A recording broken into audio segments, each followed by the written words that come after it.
आज रॉ की शुरुआत में हमें Roman Reigns, solo Sikoa versus beast Brock Lesnar, Cardi roads के बीच एक मैच ऑफिशियल होता हुआ दिखाई दिया जो कि मेन इवेंट में होना था। अब टाइम था मेन इवेंट का जहां Roman Reigns, solo Sikoa versus Cardi roads, Brock Lesnar के बीच मैच होना था। पॉल पता नहीं थोड़ा आज परेशान से दिख रहे थे रोमन रेंस की एंट्री पे।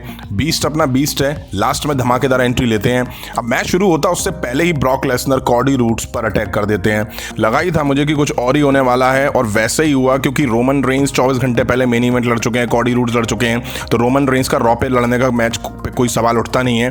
अब solo Sikoa, Paul Heyman, Roman Reigns यहाँ से खिसक लेते हैं।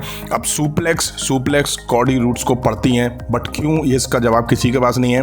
भाई साहब ऐसे उठा के कॉडी रूड्स को रिंग के बाहर डाला ब्रॉक लेसनर ने। ब्रॉक लेसनर का विकराल रूप, old Brock Lesnar is back. Finally उनका हील टर्न हो चुका है। चेयर से कॉडी रूड्स की पीठ में मार, काफी हिला देने वाले पल थे ये। स्टील स्टेप से भी कॉडी रूड्स में मार पड़ती है और टेबल पर, अनाउंस टेबल पर ब्रॉक लेसनर कॉडी रूड्स को F5 देते हैं। ऑफिशियल आए बीच बचाव करने, बट किसी की में हिम्मत कहां जो ब्रॉक लेसनर को रोक सके और हाथ लगा सके। अब रिंग में ब्रॉक लेसनर कॉडी रूड्स को स्टील स्टेप्स पर F5 जड़ देते हैं। कॉडी रूड्स की जान ही निकाल के रख दी। ब्रॉक लेसनर हाफ रैंप पे आते हैं बट फिर वापस लौटते हैं। अब चेयर उठा लेते हैं और कॉडी रूड्स के दे चेयर पीठ में बजा देते हैं। ब्रॉक लेसनर चले जाते हैं।